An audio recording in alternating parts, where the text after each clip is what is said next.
Hello दोस्तों, कैसे हो आप लोग? तो आज का हमारा टॉपिक स्पर्मेटोजेनेसिस है। मतलब इस लेक्चर में हम स्पर्मेटोजेनेसिस के बारे में पढ़ेंगे। कहाँ होता है, क्यों होता है, कैसे होता है, ठीक है? पहले हम इसकी डेफिनेशन देखेंगे, फिर इसको एग्जांपल के थ्रू समझेंगे, फिर इसका पूरा प्रोसेस देखेंगे, ये चार्ट देखेंगे, फेज देखेंगे, ठीक है? हर एक फेज की बात करेंगे, ठीक है? डेफिनेशन पहले रीड करते हैं। Spermatogenesis is the biological process by which male reproductive cells are formed from a spermatogonial cells inside the seminiferous tubules of testes. It begins at puberty, continues throughout a man's reproductive life। तो इसका definition ये कह रहा है जो हमारे sperms बनते हैं स्पर्मेटोगोनियल सेल से, जिसको हम जर्म सेल्स भी कहते हैं। मतलब जो हमारे स्पर्म बनते हैं जर्म सेल से, उसी प्रोसेस को हम स्पर्मेटोजेनेसिस कहते हैं, ठीक है?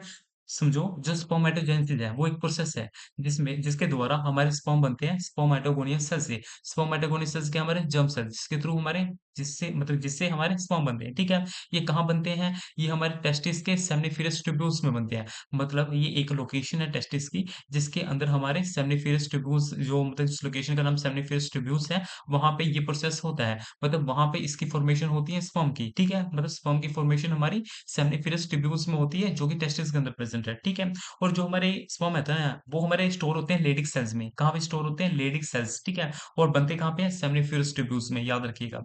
ये कब शुरू होता है? ये हमारी प्यूबर्टी में शुरू होता है। मतलब जब हमारा एडोलेसेंस शुरू होने वाला होता है, उससे थोड़े मतलब कि समझ लो 1 साल पहले से शुरू होता है, जब हमारी प्यूबर्टी आती है।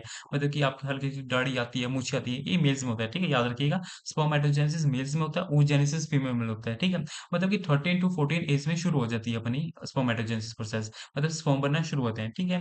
और ये कब तक रहती है? जब तक मतलब कि जब तक एक मेल का रिप्रोडक्टिव ऑर्गन उसका काम कर रहा है, मतलब कि जब तक उसका रिप्रोडक्टिव लाइफ चल रही है, मतलब उसके ऑर्गन्स काम कर रहे हैं, तब तक ये अपना चलता रहेगा प्रोसेस, ठीक है? अब ये है क्या? देखो, जो स्पर्मेटोजेनेसिस है वो 2 वर्ड से बना हुआ है। स्पर्मा means sperm, genesis means formation of production, ठीक है? मतलब फॉर्मेशन या फिर प्रोडक्शन, स्पर्म की प्रोडक्शन। तो हमने जैसे देखा ही है, जो स्पर्मेटोगोनियस में सेल्स बन रहे हैं, जो अपने सेल्स की जो फॉर्मेशन हो रही है, जो मतलब कि जो हमारे स्पर्म की फॉर्मेशन होती है, उसी प्रोसेस को हम स्पर्मेटोजेनेसिस कहते हैं। तो ऑब्वियसली आपको समझ आया होगा, ठीक है? अब ये नीचे क्या लिखा है? Spermatogenesis, the formation of sperm cells, the main purpose of spermatogenesis to produce healthy mature sperm cells that can fertilize a female egg during reproduction। मतलब इसका पर्पस यही है कि हमारे हेल्थी स्पर्म्स बने, ठीक है? जो एक फीमेल एग को फर्टिलाइज कर दें ड्यूरिंग मेटिंग। मतलब कि आपको पता है जैसे oogenesis में क्या होता है, जो ओवम बनता है, ठीक है? अब आपको आपने अगर मेंस्ट्रुअल साइकिल पढ़ा हो, उसमें क्या होता है कि एक ओव्यूलेशन फेज होता है, जिसमें ओवरी से जो फीमेल का ओवम होता है, एग होता है, वो बाहर आता है, ठीक है? जब तक उसके पास स्पर्म ना आए, ठीक है, तब तक वो अपने आप को मैच्योर नहीं करता। वो आप oogenesis में समझोगे, जो हमारा फीमेल से एग निकलता है, ठीक है, ओवम निकलता है, वो पहले फर्टिलाइज नहीं होता। मतलब कि वो पहले मैच्योर नहीं होता, इतना समझो, वो पहले मैच्योर नहीं होता, ठीक है? जैसे वो सामने देखते हैं कि स्पर्म आ रहा है, वो अपने आप को मैच्योर कर लेता है, ठीक है? और जब वो मैच्योर होता है, फिर वो स्पर्म की आपस में समझ सकते हो आप, एक इंटरेक्शन टाइप की होती है, और जिसकी वजह से ज़ायगोट बनता है, ठीक है? ज़ायगोट आगे जाके एम्ब्रियो बनता है, एम्ब्रियो आगे जाके फीटस बनता है। फीटस मतलब बेबी, ठीक है? फीटस मतलब बेबी होता है। फीटस तब हम बेबी को तब तक कहते हैं जब तक जो बेबी है वो वोम के अंदर प्रेजेंट है, हम उसको फीटस बोलते हैं, ठीक है? जब वो फीटस बाहर आता है, उसको हम एज अ न्यू बॉर्न बोलते हैं, जिसको हम, आपने न्यू बॉय वगैरह भी सुना होगा, ठीक है? हम उसको बेबी बोलते हैं, जब वो फीटस मतलब कि जब वो वोम से बाहर आ जाए, बट जब तक वो वोम के अंदर होता है, तब तक हम उसको फीटस बोलते हैं, ठीक है? तो यही है कि जब हमारे स्पर्म वगैरह हेल्थी होंगे, तो इजीली फर्टिलाइज कर पाएंगे अपने एग को, ठीक है? जिसकी वजह से अपना ज़ायगोट बनेगा, ठीक है? तो लोकेशन क्या है इसकी? Spermatogenesis take place seminiferous tubules, ठीक है? The process is supported by the Sertoli cells which provide nutrition protection to developing sperms। मतलब ये जो हमारे Sertoli cells होते हैं, जो हमारे स्पर्म मतलब जब हमारा स्पर्म बन रहा होता है, ठीक है? तो वो उसको न्यूट्रिशंस देते हैं, प्रोटेक्शन प्रोवाइड करते हैं कि उसको कोई अपना मार मुर ना जाए, ठीक है? वही है। तो उसके बाद हम इसके फेजेस की बात करते हैं कि इसके क्या-क्या फेजेस हैं। देखो, ये हमारा, आप देख सकते हो चार्ट है, जिसके थ्रू आपको समझ नहीं आ रहा होगा, बट मैं समझाता हूँ। देखो, ये हमारा अपना स्पर्मेटोगोनियम सेल्स है, ठीक है? जर्म सेल है समझो, ठीक है? इसकी माइटोसिस हुई तो इसने क्या बनाया? एडिशनल स्पर्मेटोगोनिया बनाया, ठीक है? और एक उसने बनाया अपना प्राइमरी स्पर्मेटोसाइट, ठीक है? अब ये क्या होता है? देखो, मैंने एक मियोसिस और माइटोसिस समझाया हुआ है अपना सेल डिवीजन में। होता क्या है? देखो, जो माइटोसिस होता है, उसमें होता है कि अपना जो पेरेंट सेल है, वो 2 डॉटर सेल बनाता है। मतलब एक पर्सन 2 डॉटर सेल बनाएगा, जैसे ये पेरेंट सेल हो गया, ये अपने 2 डॉटर सेल बन गए, ठीक है? अब जो ये 2 डॉटर सेल्स है, ये आगे जाके ऐज़ अ एक्ट करेंगे फिर से पेरेंट सेल की तरह। मतलब कि ये डॉटर है, ये फिर से अपना पेरेंट सेल की तरह एक्ट करेगा और आगे 2 डॉटर सेल बनाएगा। मतलब 1 से 2, 2 से 4, 4 से 8, 8 से 16, 16 से 32, 32 से 64, 64 से 128, ठीक है? ऐसे चलते रहेंगे, ठीक है? तो देखो, जो हमारा एक तो बन गया प्राइमरी स्पर्मेटोसाइट्स, एक बन गया हमारा एडिशनल स्पर्मेटोगोनिया, ठीक है? आप इसको मत रखिए, ये ऐसे एडिशन में दिया है, आप इसको एज़ एक भी लिखेंगे तब भी चलेगा, ठीक है? अब देखो, ये हमारे इसने 2 बना दिए, ठीक है? अब देखो, ये जो हमारा प्राइमरी स्पर्मेटोसाइट्स है, ये स्पर्म बनाएगा। जो एडिशनल स्पर्मेटोगोनिया है, ये स्पर्म नहीं बनाएगा, क्यों? ये आप ऐसे रखो, ये हमारा एक रिज़र्व है, मतलब कि ये रिज़र्व मतलब कि समझो ये हमारा बैकअप है, ठीक है?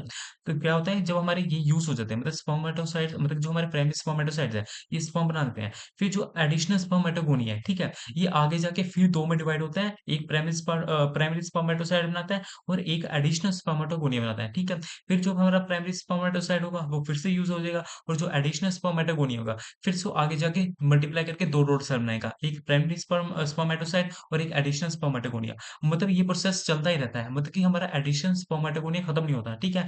ये आप इसीलिए कहते हैं कि जो हमारा ये है, ये भी एक्चुअल में एक हमारा एडिशनल स्पर्मेटोगोनिया ही है, ठीक है? इसका भी एक प्राइमरी स्पर्मेटोसाइट भाई होगा, जो शहीद हो गया, मतलब कि आप ऐसे समझो, ये एक पेरेंट्स है जिसके 2 बच्चे हैं, ठीक है? अब ये इसके 2 बेटे हैं, ठीक है? एक बेटा जंग में जा रहा है, युद्ध करने जा रहा है, ठीक है? ये बेटा हमारा युद्ध करने जा रहा है और एक बेटा घर में है, ठीक है? अब ये इसका बेटा शहीद हो गया, मतलब इसने स्पर्म बना दिए, ठीक है? अब जो इसका दूसरा बेटा है, ठीक है? ये आगे जाके फिर बाप बनेगा, इसके भी 2 बच्चे होंगे, फिर एक बच्चा इसका शहीद हो जाएगा, फिर एक इसका बच्चा महल में रहेगा, फिर इसका जो अगला बेटा होगा, वो भी आगे जाके बाप बनेगा, फिर वो 2 बच्चे हो गए, फिर एक बच्चा शहीद होगा। मतलब यहाँ से याद रखिए, जो एडिशनल स्पर्मेटोगोनिया है, ये आगे जाके 2 बनाएगा, एक प्राइमरी स्पर्मेटोगोनिया और एक अपना एडिशनल स्पर्मेटोगोनिया। प्राइमरी स्पर्मेटोसाइट्स अपने स्पर्म बनाएँगे और जो एडिशनल स्पर्मेटोगोनिया है, फिर से वो आगे 2 बनाएगा, ठीक है? तो ये ऐसे प्रोसेस चलता रहता है। अब देखो, पहले माइटोसिस हो गया, ठीक है? अब जब हमारा प्राइमरी स्पर्मेटोसाइट बन गया, देखो माइटोसिस क्या होता है? माइटोसिस होता है one parents to daughter cells, ठीक है? और जो उनमें क्रोमोसोम का नंबर होता है, वो हमेशा सेम रहता है।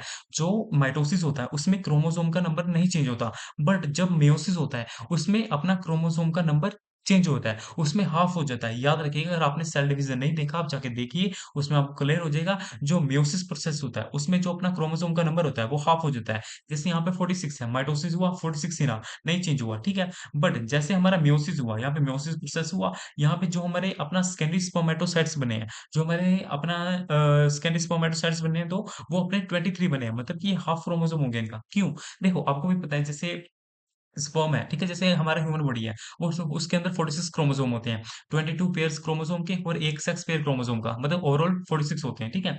हमारा 46, एक फीमेल का एग का 46, मतलब फीमेल का 46, अब वो दोनों कंबाइन होंगे, फिर तो वो तो अपने 92 बन गया ना, तो हमें पता है कि ह्यूमन का अंदर हमारे 46 पेयर होते हैं, तो उसी को बैलेंस करने के लिए हमारा जो स्पर्म होता है, वो 23 कंटेन करता है और जो फीमेल का एग होता है, जिसको ओवम कहते हैं, वो भी 23 कंटेन करता है, ठीक है? जब वो आपस में इनकी मेटिंग होती है, तो एक 46 पेयर का हमारा क्रोमोसोम बनता है, जो हमारा एक ह्यूमन बनता है, ठीक है? तो इसीलिए हम कहते हैं, जो मेयोसिस होता है, उसमें क्रोमोसोम का नंबर हाफ हो जाता है और जो मेयोसिस प्रोसेस है, ये बस हमारे अपने रिप्रोडक्टिव कह सकते हो ऑर्गन्स में होता है, मतलब कि ये उन्हीं ऑर्गन्स में आप समझो, ये बस एग्स में होता है, उसको भी छोड़ो। जो मेयोसिस प्रोसेस होता है, ये बस हमारे जर्म सेल्स में होता है। जर्म सेल्स क्या है? जो हमारे अंदर हमारे समझो, जो जर्म सेल है हमारे मेल के अंदर होता है, आपने देखा ही है स्पर्मेटोगोनियम, जो हमारा स्पर्म बना रहा है। जो फीमेल के अंदर होता है, वो अपना एग बनाता है, ओवम बनाता है, ठीक है? ओवरी, ठीक है?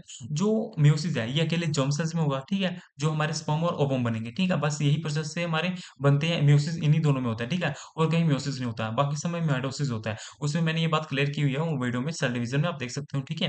तो इतना समझ गए आप, प्राइमरी स्पर्मेटोसाइट से हमारे 2 सेकेंडरी स्पर्मेटोसाइट्स बन गए, ठीक है?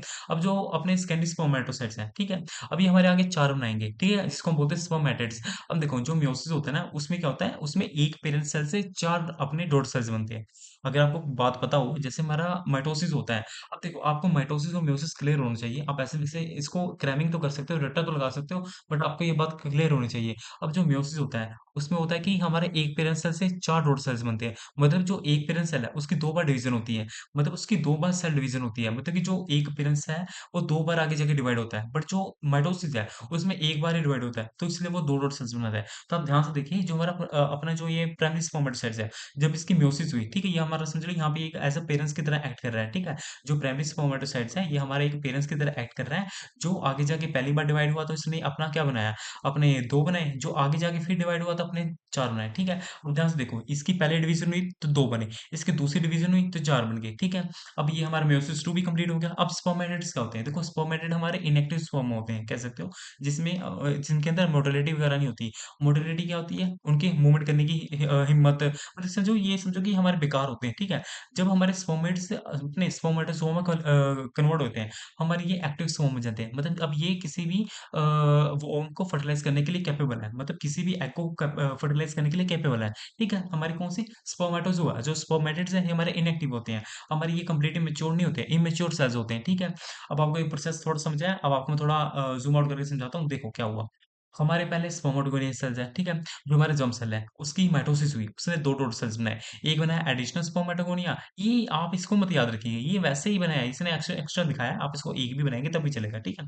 हमारा एडिशनल स्पर्मेटोगोनिया बन गया, यहाँ पे हमारा बन गया प्राइमरी स्पर्मेटोसाइट्स, ठीक है? अब माइटोसिस में हमें पता था कि जैसे एक पेरेंट सेल से 2 डॉटर सेल बनते हैं। एक डॉटर सेल, दूसरा डॉटर सेल, एक डॉटर सेल ये हो गया, एक डॉटर सेल ये हो गया, ठीक है? प्राइमरी स्पर्मेटोसाइट्स एक हो गया डॉटर सेल, एक एडिशनल स्पर्मेटोगोनिया का डॉटर सेल, ठीक है? अब देखो हमें पता है जो हमारा प्राइमरी स्पर्मेटोसाइट्स है, जो उसका बड़ा बेटा है, वो जंग में जाएगा और शहीद होगा, ठीक है? और जो उसका जो छोटा बेटा है, वो महल में शादी करेगा, 2 बच्चे करेगा, ठीक है? फिर उसका एक बच्चा जंग में जाके शहीद होगा, एक बच्चा आगे शादी करेगा, ठीक है? तो जो हमारा एडिशनल स्पर्मेटोगोनिया है, इसका यही काम है कि आगे फिर से हमारे 2 सेल्स बनाए, जिसका नाम है प्राइमरी स्पर्मेटोसाइट्स और एडिशनल स्पर्मेटोगोनिया, ठीक है? फिर हमारा उसमें से प्राइमरी स्पर्मेटोसाइट्स स्पर्म बनाए और एडिशनल स्पर्मेटोगोनिया फिर से आगे डिवाइड होके प्राइमरी स्पर्मेटोसाइट और एडिशनल स्पर्मेटोगोनिया बनाए। मतलब कि additional spermatogonia as a reserved है, ये बार-बार अपना 2-2 बनाते जाएगा और प्राइमरी स्पर्मेटोसाइट्स बार-बार स्पर्म में कन्वर्ट होता जाएगा, ठीक है? अब आप थोड़ा बहुत समझ ही होंगे, ठीक है? अब देखो, जब हमारे प्राइमरी स्पर्मेटोसाइट बन गए, ठीक है? उसके बाद इनकी मेयोसिस होगी और मेयोसिस में हमें पता है, एक पेरेंट सेल 2 बार डिवाइड होता है और 4 अपने डॉटर सेल्स बनाता है, ठीक है? आप उस प्रोसेस में आप वो प्रोसेस देख सकते हो, सेल डिवीज़न में जाके क्या होता है, कैसे होता है, ठीक है? उसके बाद हमारे जैसे एक बार डिवीज़न हुई तो सेकेंडरी स्पर्मेटोसाइट्स बन गए, दूसरी बार डिवीज़न हुई तो इसके अपने स्पर्मेटिड्स बन गए, फिर अपने इसको मैच्योर बन गए, जब हमारे मतलब कि स्पर्मेट्स होते हैं वो इमैच्योर होते हैं, ये हमारे स्पर्मेटोज़ोआ हमारे मैच्योर होते हैं, ये उसके कुछ फेजेज़ हैं, आप इसको याद रख सकते हो, ठीक है? अब हम इसके उसका फ्लो चार्ट अब यहाँ से देखिए, अब इसको आप यहाँ से समझ जाएँगे ओवरऑल, ठीक है? ये इसका फेजेज़ की डिटेलिंग है। मल्टीप्लिकेशन फेज, इसमें क्या होता है? The process of spermatogenesis start with the spermatogonia, मतलब उसी के साथ स्टार्ट होता है स्पर्मेटोगोनियम के साथ। The spermatogonium are the germ cells present in the inner walls of seminiferous tubules of testes, मतलब टेस्टिस के seminiferous tubules के अंदर प्रेजेंट होता है ये सेल, ठीक है? These cell divide reproduce to by mitosis, mitosis के द्वारा डिवाइड होता है, वही चीज लिखा हुआ ओवरऑल। जैसे मैं जो चीज मैंने आपको बताया ना, जैसे ग्रोथ फेज में क्या होता है, some spermatogonia increase in size and become a primary spermatocytes, वही है, कुछ अपने साइज में इंक्रीज हो जाएंगे और अपना प्राइमरी स्पर्मेटोसाइट बन जाएंगे और एक अपना एडिशनल स्पर्मेटोगोनिया बन जाएगा, ठीक है? Still the chromosome number remain same, मतलब इसमें तब भी हमारा जो क्रोमोसोम नंबर है सेम रहेगा, क्योंकि हमें पता है माइटोसिस में क्रोमोसोम नंबर हाफ नहीं होता है, मियोसिस में क्रोमोसोम नंबर हाफ होता है, याद रखिएगा, ठीक है? डीएनए रेप्लिकेशन टेक प्लेस है, डीएनए की रेप्लिकेशन हुई, जिसकी वजह से हमारा मियोसिस 1 हुआ और मियोसिस 1 में क्या हुआ, मतलब कि मियोसिस 1, मतलब कि यहाँ पे बोल रहा है कि DNA replication take place in this phase before meiosis 1, मतलब कि डीएनए रेप्लिकेशन हुई मियोसिस 1 से पहले, मतलब कि डीएनए रेप्लिकेशन मतलब कि डीएनए की कॉपी बनाना, मतलब कि आपको पता है जो हमारा स्पर्म है वो हमारी जीन्स वगैरह लेके जाता है, एक जैसे आप जो बेबी होता है ना, जो बेबी होता है उसमें पेरेंट्स के भी जीन्स होते हैं, मदर के भी जीन होते हैं, तो यही कह रहा है जो हमारा अपना जो मियोसिस 1 से पहले हुआ उसमें डीएनए रेप्लिकेशन होगा, मतलब कि उससे क्या होगा कि हमारी जीन्स कॉपी होंगी, मतलब हमारे स्पर्म के अंदर जीन्स जाएंगी, ठीक है? मतलब स्पर्म जो स्पर्म बनेगा उसके अंदर हमारी जीन्स होंगी, मेल की जीन्स होंगी, ठीक है? तो उसके बाद हमारा सेल प्रिपेयर करता है मेयोसिस के लिए और मेयोसिस 1 होता है जिसमें हमारा क्रोमोसोम नंबर हाफ हो जाता है और हमारे सेकेंडरी स्पर्मेटोसाइट बन जाते हैं, जो कि हैप्लॉइड इन नंबर होते हैं। जो हैप्लॉइड होता है वो 23 होता है और जो डिप्लॉइड होता है वो हमारा 46 होता है, याद रखिएगा। अगर किसी भी हमारा हैप्लॉइड बोला तो 23, और जितने भी हमारे एग होते हैं, जितने भी हमारे स्पर्म होते हैं वो हैप्लॉइड इन नेचर होते हैं, और जितने भी फीमेल के ओवम होते हैं, जो हमारा फीमेल का एग होता है, वो भी हमारा हैप्लॉइड इन नेचर होता है। क्योंकि हमें पता है जो एक ह्यूमन है वो डिप्लॉइड होगा, डिप्लॉइड ह्यूमन है, ठीक है? मतलब डिप्लॉइड है, तो वही है कि हमारा हैप्लॉइड प्लस हैप्लॉइड हमारा डिप्लॉइड बनेगा, ठीक है? अगर स्पर्म हैप्लॉइड होगा, फीमेल का एग हैप्लॉइड होगा, तो आपस में मिलके एक जो बेबी बनेंगे वो डिप्लॉइड बनेंगे, ठीक है? याद रखिएगा यहाँ से। फिर जो बेबी होगा उसका जो स्पर्म होगा वो हैप्लॉइड होगा, और जो फीमेल होगा, जो फीमेल बेबी होगा उसका भी हैप्लॉइड होगा, फिर वो आपस में कंबाइन होकर हमारा डिप्लॉइड बेबी बनाएंगे, ठीक है? ऐसे प्रोसेस चलता रहता है। वही सेकंड मेयोसिस हुई, हमारे 4 स्पर्मेट्स बने। देखिए याद रखिएगा, जितने नंबर बोले ना उतने ही बनेंगे। यहाँ पे 4 ही स्पर्मेट्स बनेंगे, 4 ही स्पर्मेटोज़ोआ बनेंगे, एक अपने स्पर्मेटोगोनियस सेल से, ठीक? स्पर्मेटोगोनियस सेल से 4 ही स्पर्म बनेंगे, ठीक है? ग्रोथ फेज़ हो गया, रिडक्शन फेज़ हो गया, ठीक है? अब स्पर्मेटोजेनेसिस जो हमारा लास्ट फेज़ है, इसमें क्या होता है? The spermatids do not divide, मतलब कि डिवाइड नहीं हो सकते, they undergo change in shape, इनका चेंज शेप, मतलब शेप चेंजेस होता है, the nucleus become compact and forms a head, उसका हेड बन जाता है। हेड क्या होता है? आपको समझाता हूँ आगे। The long tail develops flagellum, जो हम उसकी मूवमेंट करने में हेल्प करता है, जिसको मोटिलेशन प्रोवाइड करता है, जिसको मोटिलिटी में हेल्प करता है, ठीक है? मोटाइल बनाता है। मोटाइल क्या होता है? जो मूवमेंट कर सके। तो हमारे जो स्पर्मेट्स थे वो मोटाइल नहीं थे, मतलब कि वो मूवमेंट नहीं कर सकते थे, वो चल नहीं फिर सकते थे, बट जो हमारे स्पर्म्स होंगे वो मोटाइल इन नेचर होंगे, वो चल सकते हैं, ठीक है?